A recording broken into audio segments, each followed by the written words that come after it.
Hello, and welcome to the Say Yes to Holiness podcast. I'm Christina Simmons, your host, and today I have a most wonderful opportunity to have a conversation.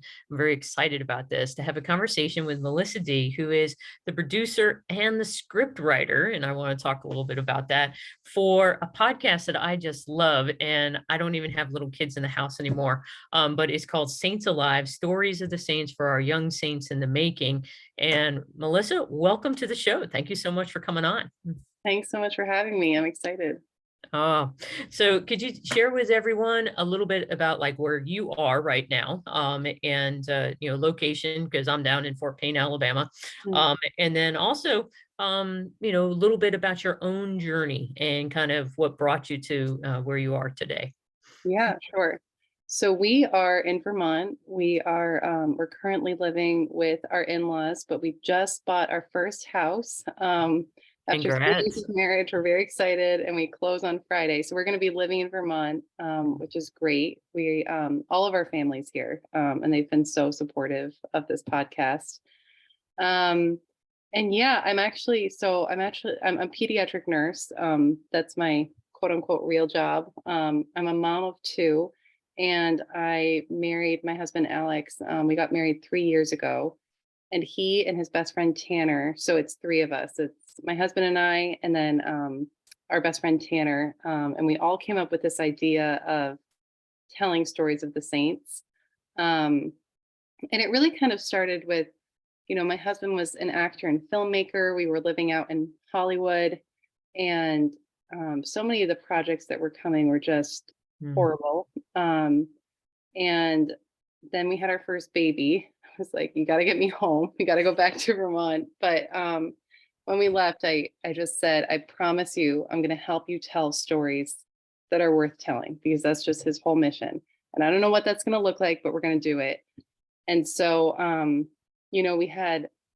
we don't have a production studio or anything like that. We're like, what can we do from home? Alex taught himself to edit, and we just decided this is it, that the stories of the saints need to be told. And it's kind of been like, I describe it to people, it's like a train that is moving faster than we can even keep up with. It kind of started as like, yeah, let's go for it. And all of a sudden it's like, whoa, it's had a lot of success, which is great, but we're just like running to keep up with it, which is a good problem to have. Yes, it is. It most Yeah. definitely is. So, you shared kind of a little bit about the practicalities of how you got where you are right now, and I want to come back to that whole idea of telling stories that are worth telling, because that is so needed in our world today. But what has your own kind of spiritual journey been, so that you were willing to say, "Hey, let's quote leave the Hollywood dream. I Mhm. want to be at home to be able to raise, our children." And, where is it that this has been a key or has been pivotal for you in your own spiritual life in drawing closer to God? Yeah.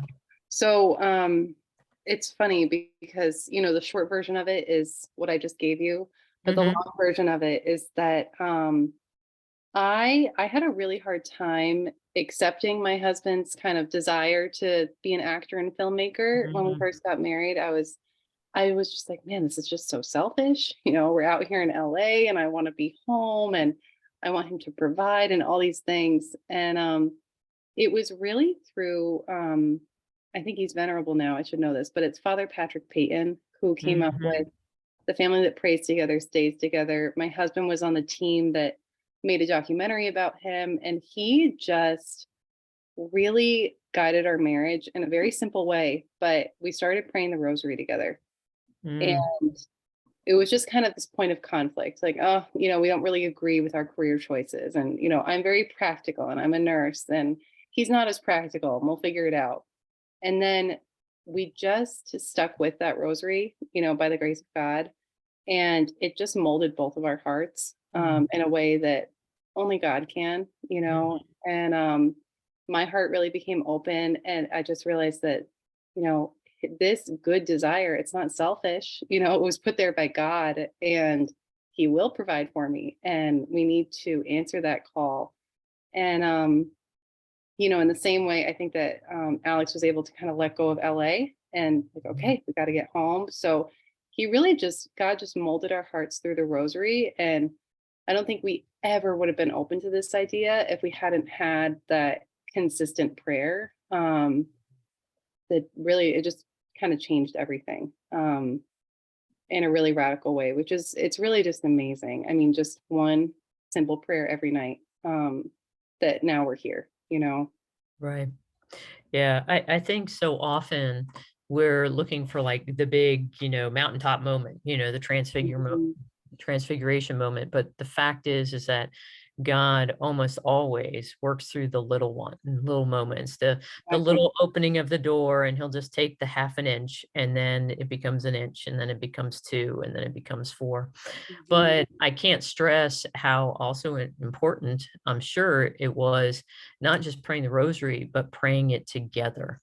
Yes. Yeah. And so often we'll have, spouses that they'll be in the same house. They'll each be praying the rosary in a different room, but to come together as a Mhm. couple and to pray together, there is such power in it. So I commend both of you for being willing to listen to the wisdom that Venerable Father Peyton, has provided.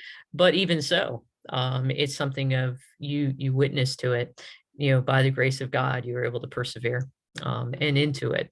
He brought about probably what neither one of you guys would have come up with. This is the ideal, but Exactly. Yeah. Yeah, it's amazing. It really is. um, well, we've made mention of the Saints Alive podcast. So, could you describe kind of what was, the impetus to do the Saints Alive podcast? And that was, those telling stories worth telling. And then also kind of sharing about what the podcast is for those people who might not be familiar. Yeah, sure. So it really came about. So we got back to Vermont, and like I said, our friend Tanner was visiting, and Alex and Tanner were kind of always going back and forth, like with ideas that they had, and oh, it'd be so great to tell a story about this or make a film about this. And I really think it was the Holy Spirit, but I just was finally like, okay, you guys, if you want to do something, we've got to do it, and I'll help you. And we went back and forth with a bunch of different ideas. They made a list of like 35 ideas. Like, I don't know how you're that creative, but and this was the one that really just resonated with us. Because I mean, there were a lot of reasons. One, it was doable. So Alex knows how to edit. I love to write. I knew I could write scripts. Tanner's been in kind of like every aspect of filmmaking, and he writes scripts too. And we were just like, okay, we can do this. We can't make a film right now. We don't have those funds, or the actors or different things. But I think the other reason is really, as a nurse, I definitely saw the effect of screens with kids. Mhm. Just how many kids were literally admitted to the hospital for depression and self-harm from staring at their phone and reading into some kind of lie, and Mhm. so it was also just this like, let's get kids off screens, but it's like a movie in their head. So Saints Alive, it's a radio drama tellings of the saints.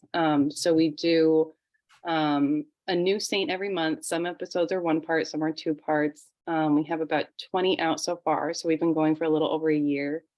And it's just been a wild ride. It's been great, but tons of work. Each episode takes it's like 150 hours per episode. So by the time, we do all the research, all the writing, Alex does all the editing, and then we're really just committed to quality, Mhm. because I think so often things can just be dumbed down for kids. And we're like, these kids deserve, the best quality, like, so great sound effects, beautiful music, and we pull from about 20 to 30 different actors for each episode, which are all volunteering and just really making these saints come to life for the kids. And yeah, like I said, it's really taken off faster than we ever thought it would. And it's been so much more fun than I thought it was going to be too. It's been just like, it's been such a wild ride. Yeah. Yeah. Isn't it amazing how the Holy Spirit grants our deepest desires that we didn't even know we had? Exactly. Yeah, it's funny because initially I was like, man, like I just thought I'm very organized. I'm very type Mhm. A. And initially I was like, I'll just organize everything for them. And then the more we started getting into it, the more my heart just became really attached to this project. I'm like, man, this is crazy. Like, this has nothing to do with my job. And then a friend pointed out, like, aren't you a pediatric nurse? Like, isn't your whole job just helping kids? I was like, Yeah. oh, I guess this is my job. Okay, no wonder. But yeah, it's amazing that I never thought I would work with my husband either. I'm like, how do our two careers combine? I feel like this is the only way, which is just really beautiful and fun. Absolutely. So one of the things that happened, and I'm sure that this is probably added to the Fast and Furious, is that your proposal, the Saints Alive podcast, was the winner of the 2022 OSV Challenge. Mhm. And for people who aren't aware of that, that was the equivalent of kind of like a business incubator, VC, fundraising and proposing and stuff throughout. But what lessons or kind of perspective or guidance did you all receive from that process, and how is that impacting what you're doing now? Yeah, it was, I mean, for anybody thinking, I don't think they have it going this year. I just looked it up. No, they don't. But It's going to hopefully be they something do. different. Yeah. Yeah. But anyway, I couldn't recommend it highly enough. It was so challenging. It was so many hours of work, so many pages of proposals Hmm. but the thing that they really did was um ask us why over and over and over. So even just down to like our basic mission, or, we're going to reach this many people, like, okay, why and how? And they ask you the hard questions over and over and over. And it's kind of painful, to just be like, oh my gosh, maybe that's not the best way, Hmm. and, from a business perspective, just really kind of like a crash course into entrepreneurship and launching your own business, launching your own podcast. We made a lot of great friends and connections. But yeah, I think the biggest thing was just like, even if you have a great idea, you have to hone that in. And just because you have a good idea doesn't mean it's going to be successful. So how are you going to make this sustainable? And we're still working towards that. We're still, trying to gain funds and keep going with this. It's our part-time hustle. So Alex and Tanner both work full time. I'm a mom, but yeah, we're giving everything we have. All the weekends and all the late nights and all the early mornings. That's how we get it done. Oh, it's beautiful. And I can't stress enough, it's not just in a business, an entrepreneurial endeavor where you need to keep your why in front of you and how am I going to get there? But Mhm. that's the essence of life. Right. The spiritual life, why are we going about our journey? Because we are to become the saints that God created us to be. And how are we to go about doing it? And the church, and Jesus and his church have given us what that wisdom is for 2,000 years, but we tend to make it complicated, Mhm. and we try to do more on our own rather than using the all of what God has given us and provided us. um, Going back to that whole telling stories worth telling, what was it that guided your selection of the saints that you've been focusing on? So our initial year, I mean, we were really just trying to get in front of an audience. Mhm. So we did kind of like the quote unquote mainstream saints, so Saint Patrick, Saint Valentine, Mhm. just trying to have an appeal to families that are looking to celebrate these big liturgical holidays. Mhm. And then we release our episode right around the feast day of the saints. So March, we're doing Saint Joseph, April, Saint Bernadette. And then after the first year, it's just kind of been like, which saints do we want to do? Mhm. And the ones that we're doing are really the most highly requested ones. So many people ask for Saint Joseph, Saint John Paul II. Just like all of the requests we try to file in and go with our audience. But it's kind of exciting thinking about, as we go further, kind of doing the lesser known saints, and Mhm. really bringing their story to life in a way that people might not know. Yeah, that's kind of how we decide. Oh, wonderful. So what is your hope for the podcast? Where are you hoping that it might go? I mean, my first hope is that it will inspire as many people as as can hear it, to be saints, especially these little kids, who have such um, impressionable hearts and minds to really feel like they can know the saint and ask for their intercession. So that's our first mission always. And then after that, I hope that we can just keep going and expand. We're still trying to, we have a Patreon going for people to donate, which people have been really generous. We're still trying to work towards covering just our base monthly expenses. It's not a cheap, podcast to make, unfortunately, with all the editing and everything else like that. But yeah, I mean, I want it to, affect little hearts and minds, and then hopefully just make it sustainable and then only grow from there. We have so many different ideas for different areas of content and things like that. Mhm. But right now we're just sticking with the Saints and just trying to make it sustainable and reach as many people as we can. Uh, so not to kind of bang the drum too heavily, but um, what's your why in the sense of why do you believe it's really important, especially kids, to Mm. be hearing these stories?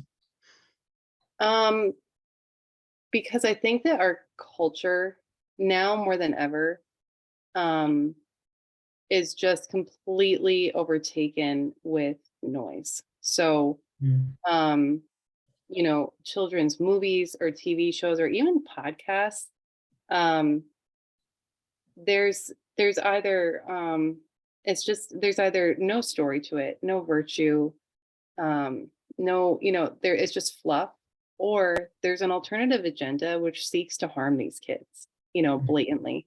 Um, and so, as much as we want to inspire kids, we're also just in the fight against these other, these other entities kind of after our kids. And I think it's like, if we don't give them something, it's like, what are they going to listen to, and or watch or hear? And they need something that's just as entertaining and encouraging, and they laugh at it and they cry at it as everything Disney is putting out. You know what I mean? right. Oh yeah.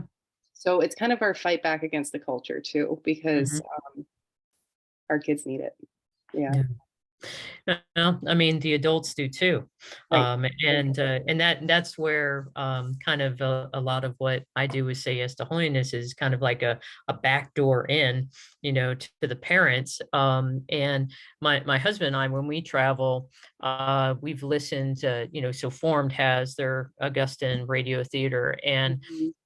as soon as I listen to one, I'm like, oh my gosh, this is exactly what we love having, in the car, listening to and immersing ourselves in. And it's, it's inspiring, and, it makes you want to go out and, fight against the, fight the holy wars, and, Mhm. fight against, the lack of virtue that's out there. Right. But probably the biggest thing, and I love how you address that, combating the culture, and it's all those harmful lies and messages that are being placed there, and then you see it as a nurse, of seeing what the impact is of those lies upon people. So to be able to combat that is beautiful. So you guys have done more than 20 episodes. So my question is, can you share some graces that you've received, or any testimonies from others who have been touched, by the podcast? Mhm. Yeah. I mean, for myself, it's kind of funny because I was always a little intimidated by the saints. I had my devotions to a couple of them, but I would hear people in college be like, "Oh, I love Saint Catherine of Siena," and I was just kind of like, "Oh man, she's a little too holy for me. I can't really." And I think it's been such a gift to me to really come to know these saints as I read about them and research them and then write their story, and we create these episodes because in reality, I mean, yes, they're all saints, but they're all human, and all of them are so humble and relatable. Even like we did an episode on St. Charles Borromeo, and I was just, like thinking, oh, he's just going to have all these lofty theological quotes I can't understand. But in reality, it's, he's talking about, love with your whole heart, live with charity. Like these are simple messages, Um, and I'm sorry, what was the other part of your question? You asked me, oh, and Yeah. then what we've received back. That's been, I mean, it's been incredible. We've had pictures of little kids praying the rosary on their knees, after listening to the Fatima episode. Um, and I think the most powerful testimony we've heard is that there was a mom who wrote to us that said she had been on the fence about becoming Catholic, and she found our episodes and she listened to one and she finally decided to take the plunge and that this was the true faith. So that was like, oh my gosh, that's amazing. Wow. Yeah. Yeah. Yeah, to be a part of a conversion of such magnitude, because it's not just that mom, but it's also her family Exactly. that's going to Yeah. be impacted. And isn't it beautiful how the Holy Spirit provides us those glimpses of encouragement for us, so that, as you said, it's hard work. This is your side Mhm. hustle in many regards, because you have, full-time jobs. And, to be able to persevere, we need those glimpses of heaven, because that's exactly what they are. Mhm. And so I'm glad to hear that the Holy Spirit always does, but it's just beautiful to hear that you're being able to hear them and to see them, around you, and especially in your own life as well, coming to know the saints. Yeah. Um, what have you found to be the most challenging? You shared a little bit about, kind of accepting your husband's vocation in the beginning, and then not really believing that the two of you could, would be working together. But what's been the most challenging for you personally in your journey to share this message? Um, I think it's just the work and the time.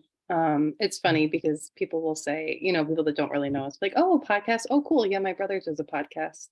Like, oh boy, it is a podcast, but it's a Yeah. whole production, and we've had Mhm, a couple people say like, that have contacted us thinking that we're a 25-person production team. And it's like mhm, 3 people. We just recently got an assistant editor, which is great. We've had a couple of people helping us with scripts, which is great. But I think it's there are times where it feels lonely, working so many hours. Saturday nights, Friday nights, when we were in the delivery room with my 3-month-old, my husband was editing an episode. It's all mhm. we do, and we love it. But it can also just be a little bit isolating, just because people don't quite understand how much we're putting into it, or how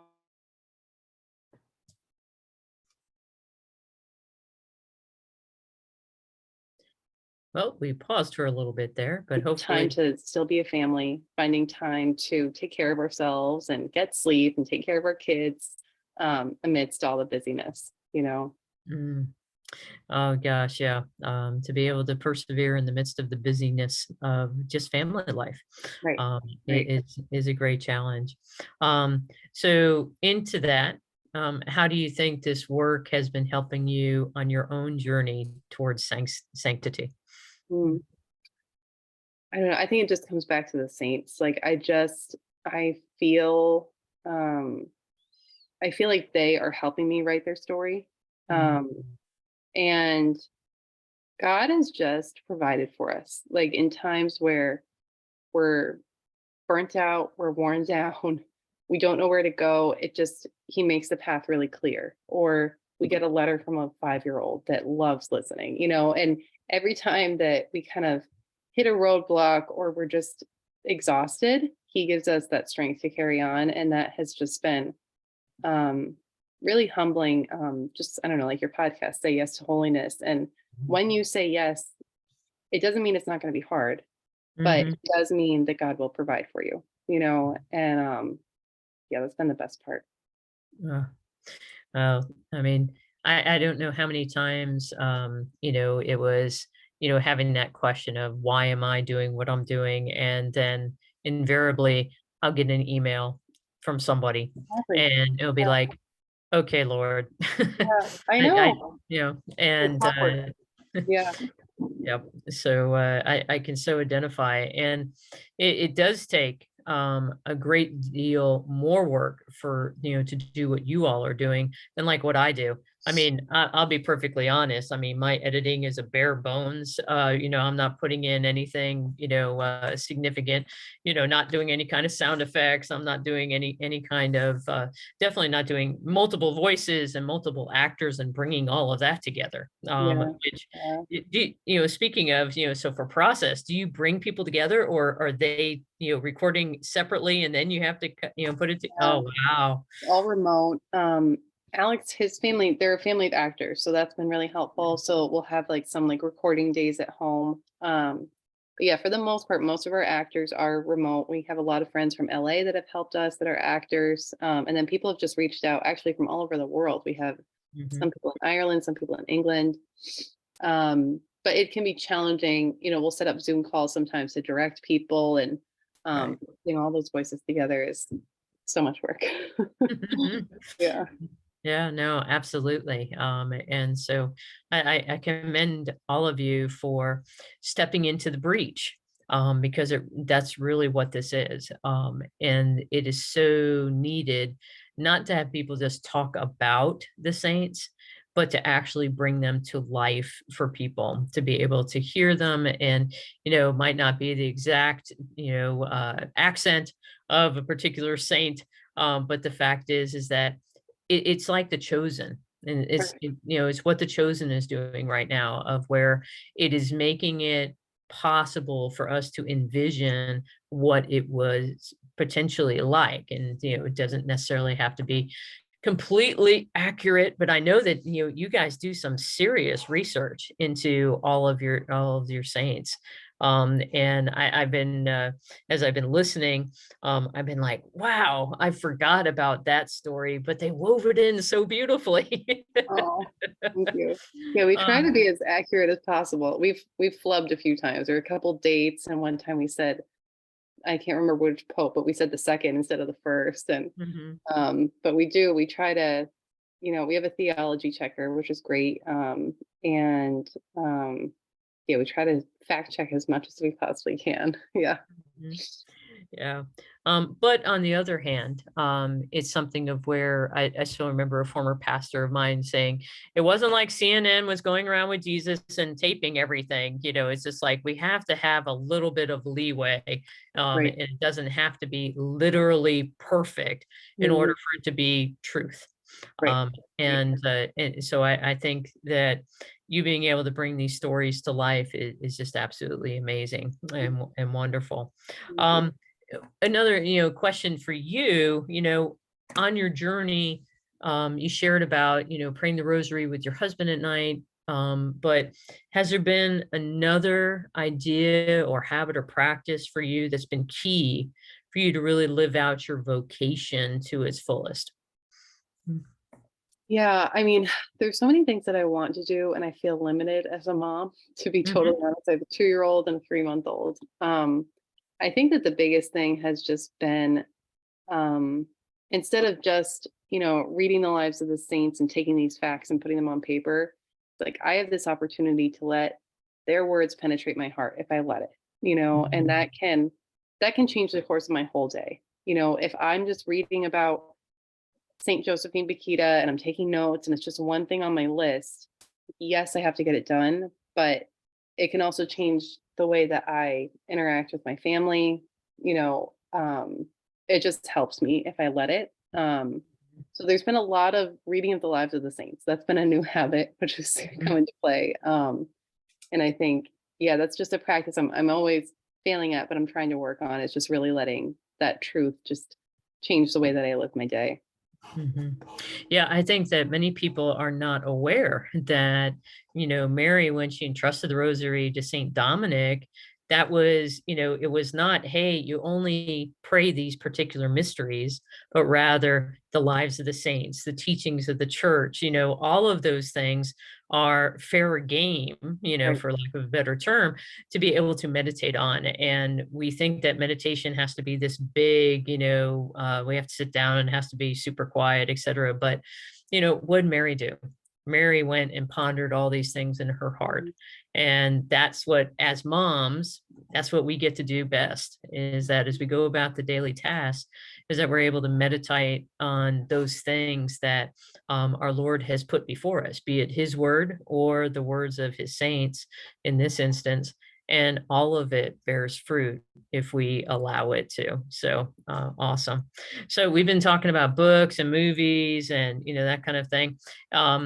What is a favorite for you, especially when you were a kid? What are some of those favorites that you look back and you're like, wow, that was a turning point for me?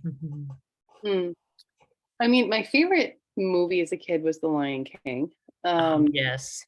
I just loved it. I mean, I loved all the Disney movies. But that's Mhm, something that I came back to a lot because I was scared to tell the stories of these martyrs and their mhm. parents. I mean, the saints really suffered, Right. and I was like, wait a minute. I loved The Lion King, and Mufasa dies and he's rejected. And I mean, Mhm. these are intense themes that kids can handle, you Right. know. I know my husband's turning point was always the day he saw The Lord of the Rings for the first time. That's when he was Mm, like, that's what I want to do with my life. Um, mhm, I don't know. I always had a book in my hand as a kid. I loved to read. I loved um, adventure and things like that. And then I don't know. I've always loved good movies too. mhm. That was one of the fun parts about living in LA. Was just kind of like that movie magic around every corner. Um, but yeah, I guess it would have to be The Lion King. That's my favorite as a kid. Yeah. Oh, no, that was our youngest son's favorite. And so we knew every line, every song, backwards, Mhm. forwards. Um, but it's something of where it is those great stories that then give us a glimpse of the greatest story, and plant those seeds. And so it's beautiful. So you've been in around LA. So I would be remiss to not ask, what actress would you like to have play your life in the movie about Oh your life? gosh. Um, I I really love Emma Stone. I really do. Not her Mm, politics or anything like that, but her acting is great. And mhm, she has like my similar red hair and blue eyes. And I, mhm. I I really love the movie La La Land. People either hate that or love it, but I loved it. Yeah, I think that would be my favorite. Yeah. That would be awesome. I could so see it. You said that. I'm like, oh my gosh, yes. Oh, that's wonderful. So one final kind of for fun question, before we kind of wrap up. But if there's one thing that you could go back and tell yourself when you were 18, when you're graduating high school, what is that piece of wisdom that you would share with your 18-year-old self? Um, it is something that my spiritual director told me about 10 years later. Maybe not quite 10, but I wish I had known this, but it's that God gave you a heart, but he also gave you a gut. And that Mm, gut instinct that you feel is most often from God. Like when you know in your heart of hearts the right thing to do, mhm. God is guiding you, and listen to that. Because there are so many times where I knew in my gut, that something was wrong or not right or what I should do. And I would fight against it for the longest time. Mm, Yeah. awesome. Well, as we're closing up, I can't believe our time is already up. No, Um, it's so quick. it's been such a joy having you here. But where can people go and find the podcast so that they can go and listen to these awesome stories? Yeah. So anywhere you listen to podcasts, we're on every platform, just Saints Alive podcast. And then our website has a lot of resources, and you can see some of the actors that are in episodes. And that is saintsalivepodcast.com. Mm. Awesome. I'll definitely make sure to put it in the show notes, Okay. and so that people are able to track that down. But I can't recommend it enough. If you're especially if you're on a car trip and you're just looking for something, of where it's just like everybody's going to be happy, put one of those episodes on, and it is a joy. It truly Oh, is. thank you. So thank you, Melissa, so much for being on the show today.